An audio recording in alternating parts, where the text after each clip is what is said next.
this is another level. Like, I've never been on this level before. Hey,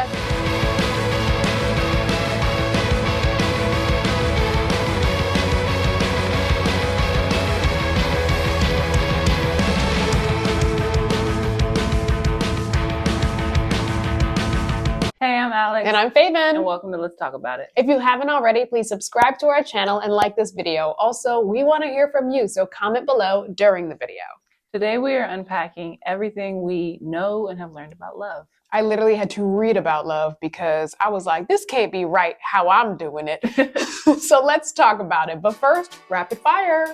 Have you always desired to be in love? Yes, but I don't know if that's innate or I just watched TV and I'm like, Programming. Exactly. Like, do I actually want this? How would you describe what love feels like? Oh, the freedom and safety to be yourself at all times. Does love feel like you thought it would? No. Someone's dating history is a reflection of blank. It's less of a reflection and just more so intel, like how experienced you are, that kind of stuff, you know? What about love scares you? That when you get really intimate and they know all your deep, dark secrets and then the relationship don't work out, you're gonna have to kill them. Oh. Okay. Do you think love is taught or is innate? I think love is taught, yeah. I think love is mirrored. So like indirectly taught. Yes, yes. Okay. Yeah. Do you catch feelings quickly? Yes. When it hits, Mm-hmm. but it doesn't hit often. What's the first step in building self-love? I think liking yourself, because loving yourself might be a stretch, but you got to get to a place where you can at least like yourself. How did you know you were in love the first time it happened? A lot of tears.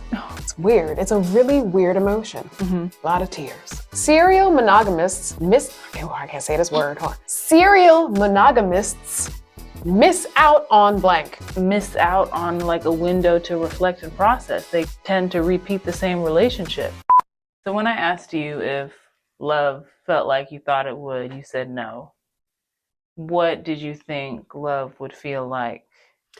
I thought it would be like the fairy tales and the rom-coms where everything is just like magically in place, and when things are like hard and there's like arguments and stuff, that means that's not the right person because love is just supposed to be perfect all the time. So we were just sold a false narrative and I bought into it.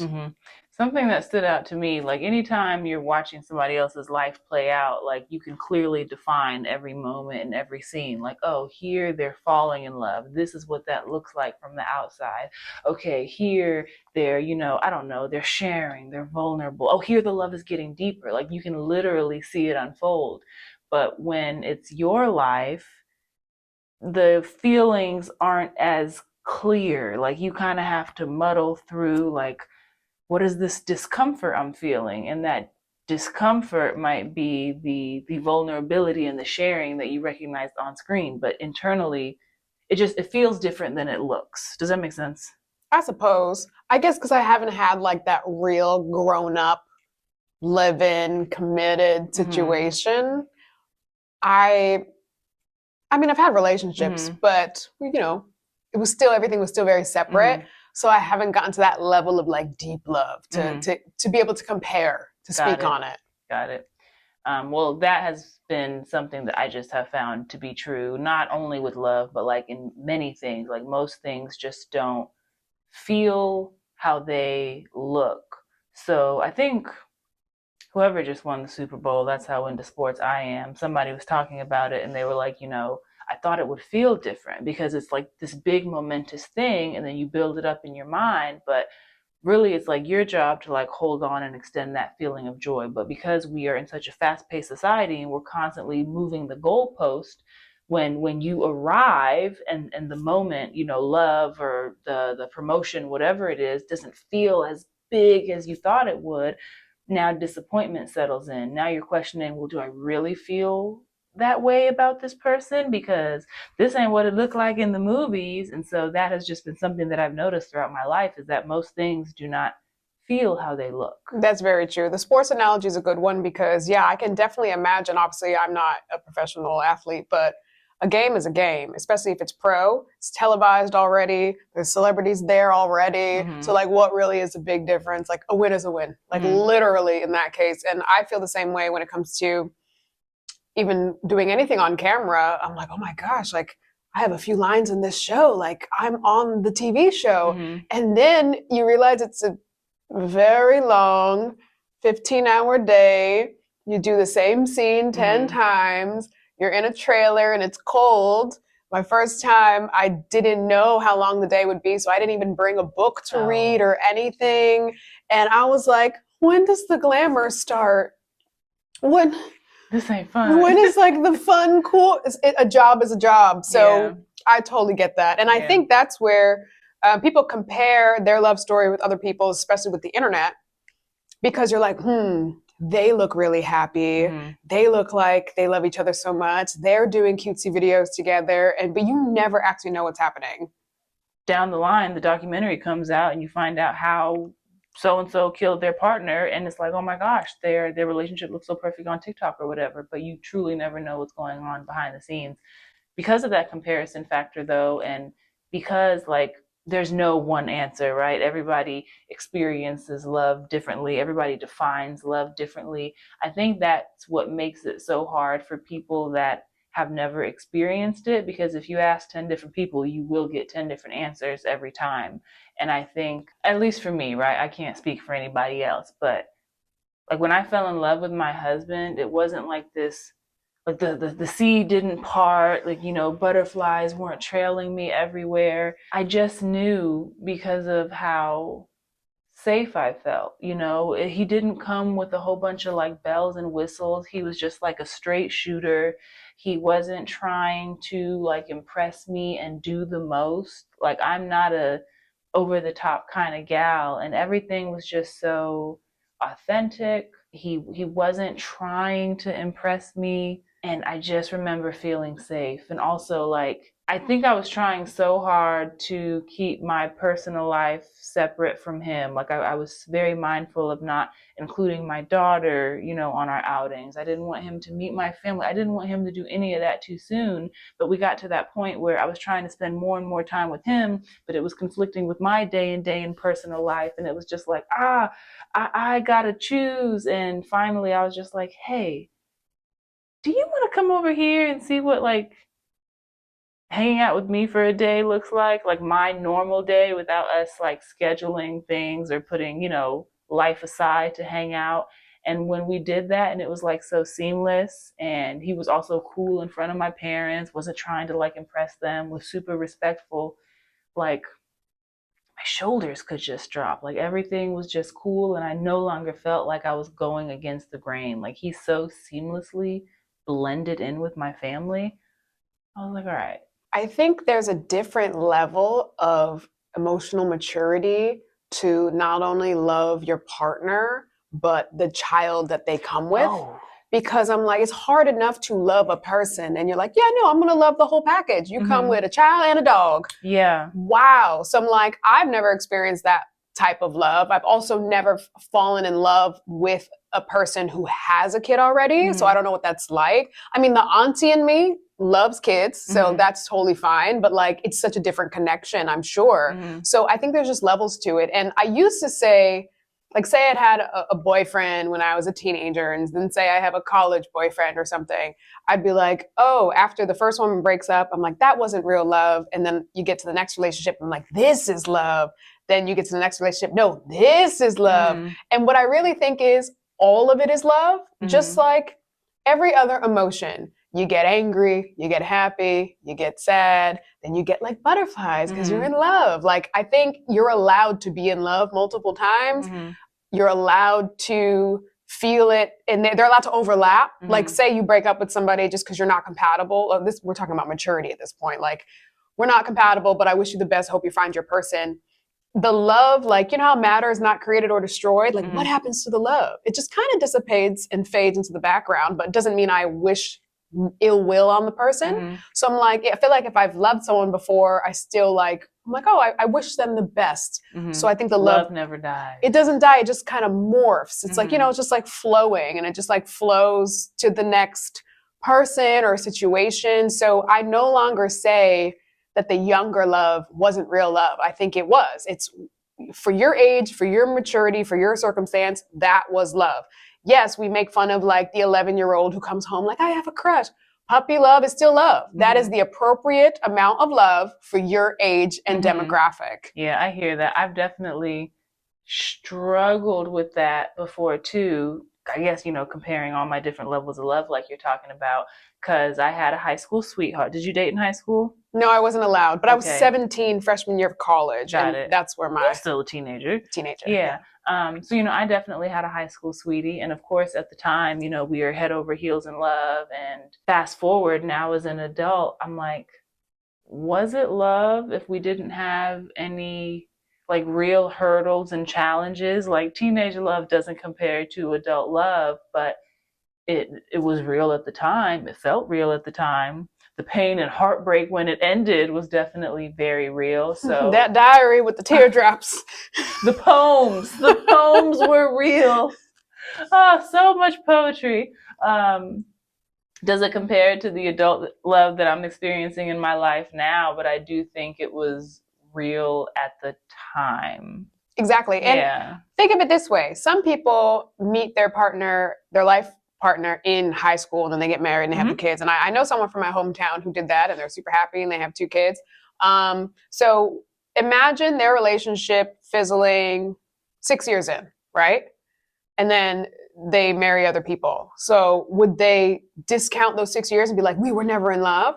Versus we count it as a love story starting from teens because they're still together. So I feel like that even just proves that theory that like love at any stage is still love, because you're not going to be like, yeah, we were together 20 years, but the first 11 years of our love story doesn't count because we were young. So we're going to start the clock at 25. Like no one does that. Yeah. So love is just love. Yeah, it counts as long as like the feelings are real. I think if you're getting into a relationship because, I don't know, it's just comfortable or you are scared of being alone and emotions were never a deciding factor to commit to this partner, then that's maybe a different story because you weren't considering love out the gate. But for anybody that started out as a loving couple, I think that holds true. Yeah. What I said in the rapid fire about how I had to read about love, because I was like, how does it work as an adult now?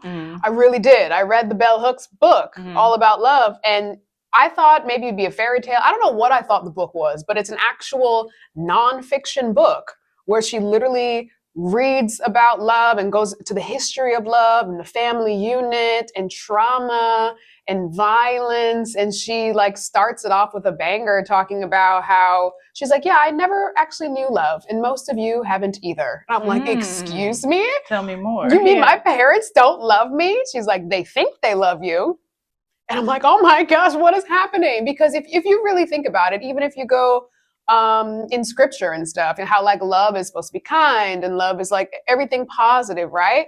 But we grow up, a lot of us, like neglected, maybe emotionally, like maybe like you didn't get the affection you needed, or the dad who just grunts when he comes home and like sits on the couch and it's like, okay, well, are you gonna play with me? Like, no, cool. But they think they love you because they feed you and put clothes on your back. But it's like, as a human, we need more than that. Like, so that's why we grow up kind of stunted as an adult. And then there's so many breakups because we don't know what to look for, because if we weren't loved properly as a child, how could you magically know how to love correctly as an adult? So we make weird choices. And I'm like, wow, the book was so illuminating. Yeah. That reminds me of, as a parent, like we say all the time, like, I love my child. Like, I would do anything for them. Like, I would die for my child. And it's like, great, cool.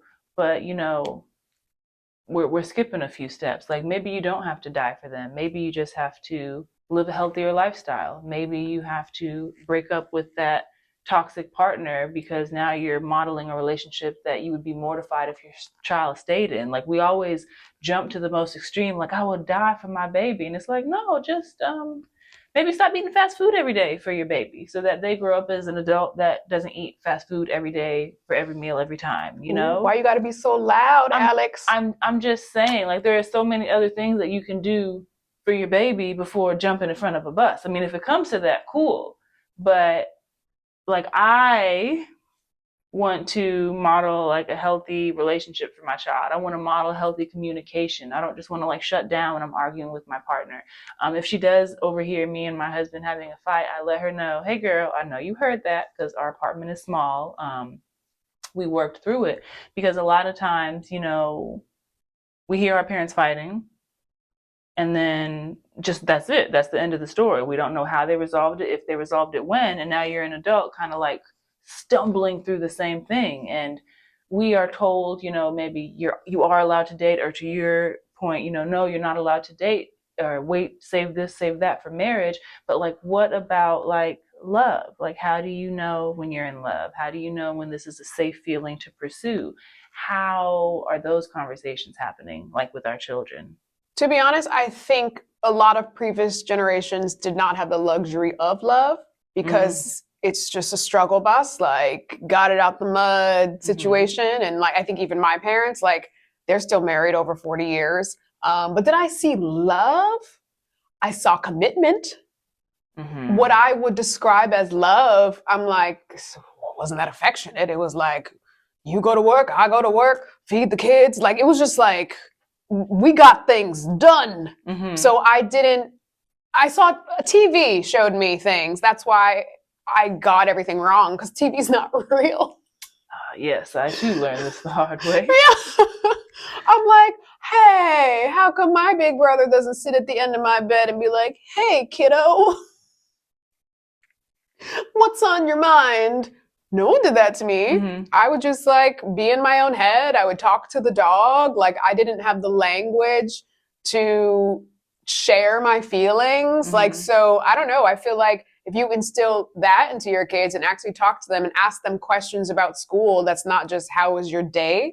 Like, ask them specific questions like, oh, like, whatever happened with your friend in that thing? Or are you excited about that presentation? I heard you working on it in your room. Like, actually open-ended questions, and like know that they're safe and they're heard, because I think we forget that kids are literally mini adults. They're humans. They're in a few years will be your age as well. So how could they magically know how to operate if they haven't really been modeled love? And we keep just throwing on them Disney movies just to like keep them occupied. And then they go to school and they're like, okay, there's my Prince Charming.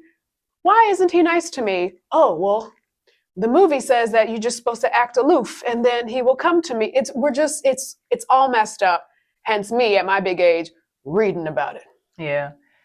Younger me was definitely told that, when a boy is like picking on you or bullying you, no matter how like innocent or playful or whatever, it's because he likes you.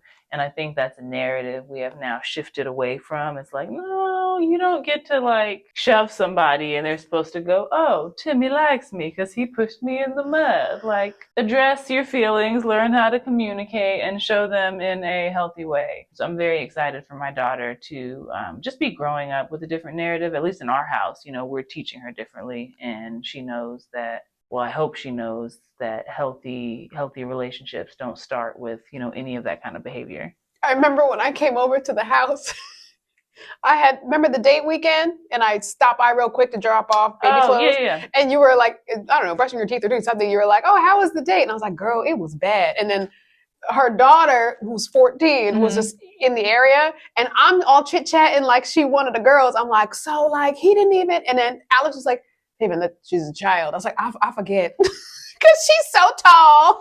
Yes. And she just blends in, and we just kiki. And I was like, oh, right. Go in your room. Go play with a doll or something. Right. I don't know. But we were just like, that was just so funny to me. But at the end of the day, 14 is old enough. She does watch TV and like all those teen movies and things, right? So I wasn't saying anything crazy. We're talking about how was my first date. And I was literally telling Alex why it wasn't good. And I'm like, hey, sometimes that's the type of stuff younger people need to know before they start dating anyway. Like, how is he treating you? How did you feel on the date? Like, so, but that was really funny. Oh, that was really funny. So when is the last time that, like, do you remember the last time that you were in love? Or the last person that you felt you were in love with? I thought I loved Homeboy. The on and off again, the Homeboy. The music selection? No. The cabin? No. The one with a child. The one in New York? The one that's older than me? The old man? No. The one I'm friends with now? Oh, we got there eventually. I be dating. I thought I loved him, but then, so see, this is where it gets tricky. Well, okay, hold on to that feeling. When you thought you loved him, you thought so. Why? Because we had years of friendship behind us already. Mhm. So there was already a comfort level. Nothing was forced. We found each other single at the same time. The way he approached me, the way he like planned the dates, the way just the communication was already there. And I just felt at peace and I felt comfortable. And I felt like it just naturally unfolded. And I was like, this is nice. Mm-hmm. And then it just crumbled from there because it didn't sustain. If those feelings remained that I felt in the first like 2 months or so, Mm-hmm. then that would have been like a great love story. But I'm like, Mhm. oh, you're like, oh, my hot friend is single? What's up? Like it was not thought out. It was a fumble. Mm-hmm. But I thought I loved him. And then even when we broke up, I was confusing because I have platonic love for all my friends. Mhm. Like I love you. Mhm. I love all my friends. And he was literally my friend before. So I just tried to switch it to romantic. That's a hard switch to flip, though. Yeah, that's why that question, I'm like, I don't know, because that was my last like situation. Because where it's like, oh, platonic love to romantic to not talk at all to back to platonic. Mm-hmm. So if somebody was just starting from scratch, approached me in dating, and then we worked out, I feel like I would have a better story there because everything else before that is just random dates and then COVID. And they were just dates. But even the relationships I had, I didn't picture myself marrying any of them. There was some, that good toxic love. Yes, I've had it most of my life. And when I say good toxic, let's all calm down. I mean, like the really exciting, is bad, and all your friends are like, you need to get out of that. Mm-hmm. But like the adrenaline rushes, you're addicted to the roller coaster. Yeah, and that happens to everyone. Like you're no like better or worse than anyone else if you can like abstain from that. But like when you're like sucked in, like I had one of those, and I thought that was love because I'm like, these feelings are so intense. Mm-hmm. This must be love. Yeah, no. Nope. Love is peace. Yes. I think a misconception that I had about love is that like I always thought that love was going to be 50-50, this perfect give and take. And love is definitely give and take, but it's rarely 50-50. And like what I mean by that is like in my marriage, if I am keeping tabs, like, well, I did X, Y, and Z today, so well, now it's your turn to do X, Y, and Z. It's like you're already not starting on a good foot because now you're making your marriage transactional. Real love is, by my definition, I'm not putting this on anybody else, real love is to know that some days you're going to be giving 80 and they're going to be giving 20 because that's all they have. Now, they will return the favor. Another day, the 80-20 might be reversed or it might be 60-40, but it's delusional to think that it's going to be a perfect 50-50 and then to be mad at your partner because they're not giving as much as you. If all they can give that day is 20, then just know that they're still giving their all. It just doesn't look like you are all that day. But not the wheels will... Roles will reverse? Yes, the roles... I was like, the wheels will turn? No. The roles will reverse and, they'll be able to have your back and cover your blind spots as well, but it might not happen that day. And so I had to learn, literally through my marriage, hey, we cannot make this transactional. Like, you love this person and they love you. So you have to trust that on a day that they're coming up short, it's not malicious. It's not, they're not trying to get you to do more of the work. They maybe just didn't have a minute that day. Didn't have it in them that day. Her mom brain is crazy I right now. am literally jumbling everything. That's okay. Yes. You got 25,000 kids. So is the way you love in line with how you thought you would love? Are you the type of mom you thought you would be? Are you the type of wife you thought you would be? Like, is there anything in reality that doesn't match up with what you pictured for yourself at this point? I never had a really detailed picture, which I think helped me in that sometimes you should set specific goals so that you can reach them. Like, be specific about the things you want, be specific about the things that are on your vision board. But I think when it comes to like what kind of mom I wanted to be or what kind of wife I wanted to be, like, you have to leave wiggle room, or you have to leave like room for God to do his thing, because you might become a mother, but it's not going to be how you thought you were going to become a mother. Like, I knew I wanted kids. Did I know I was going to have one at 19? Absolutely not. But if I had such a rigid list of what and how this was supposed to happen, then maybe I would be disappointed because, oh no, it didn't happen how I thought it would. Like, I learned so many lessons. Had I not had my daughter when I did, she would not be the person that she is. We maybe would not have the relationship that we have. So me making loose plans and, saving room for God to show me a different way, I think worked out well for me in the end. It's not anything that I could have ever planned for myself. I hear you. Yeah. So, me being single and type A and having a lot of time to think, I always think about how I'm going to show up. And Mhm. I already know it's not going to match 100%. Well, good.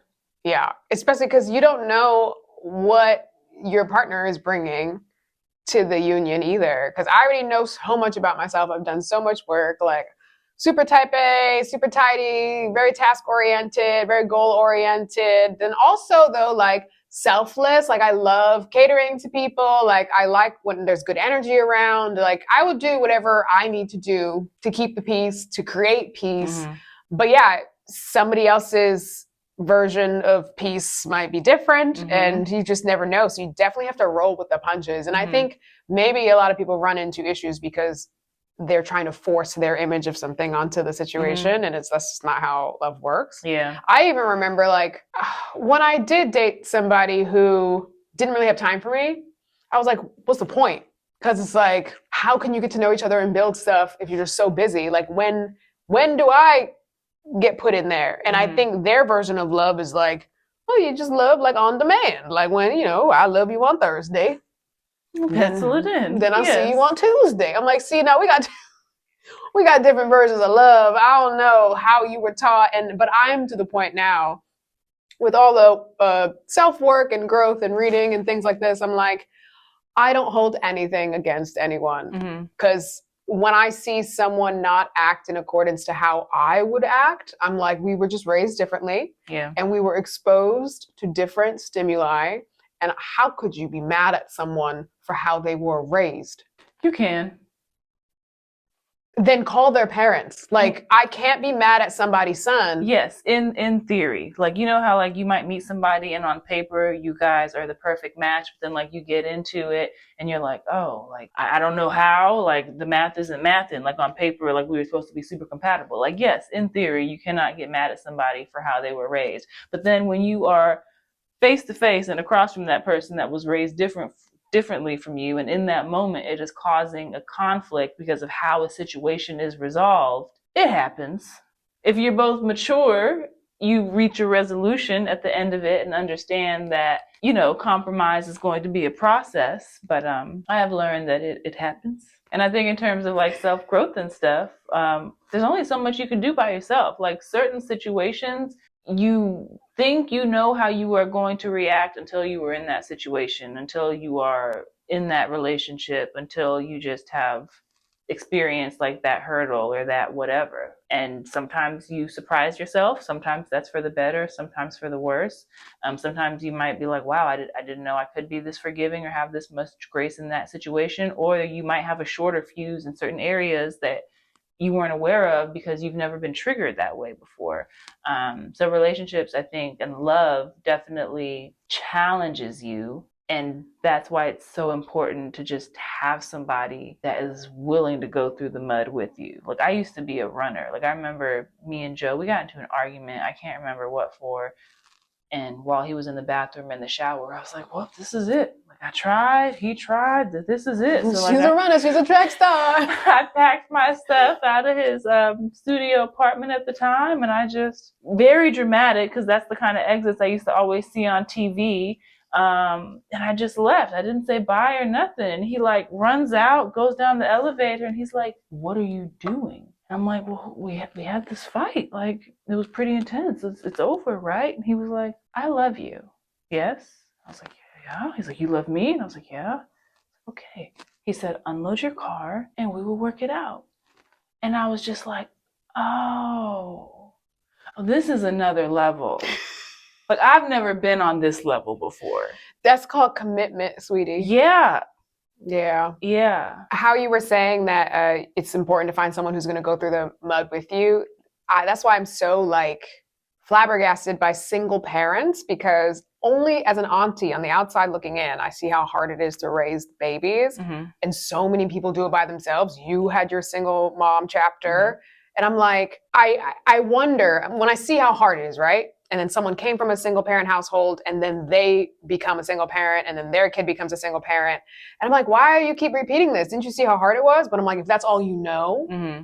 then how, like, that level of struggle is all you know. And mm-hmm. that level of like sleep deprivation and working around the clock is all you know. Mm-hmm. But I'm like, oh, so you have to be modeled the peace that you would recreate. You have to be modeled the love mm-hmm. that you would want to purposely create, else like you're just going to keep staying in the cycles. And that's how everyone's always talking about break the toxic cycle, break mm-hmm. the toxic cycle, because like this, you know, even abuse and it just, that's what you see, that's what you know, and that's literally what you're going to do. Oh, absolutely. And so I don't know where I got the perspective to like step back and be like, let me observe more, because I just saw what I saw from my parents and I'm like, I'd want more affection than that. Like, you know, I'm just very... I think we all do that, though. We look at our parents and we kind of judge because we don't know what it's like to maybe be together as long as they have, struggle as long as they have. And so it's really easy from the outsider perspective to be like, I wouldn't do that. And then you get a certain age and you're like, okay,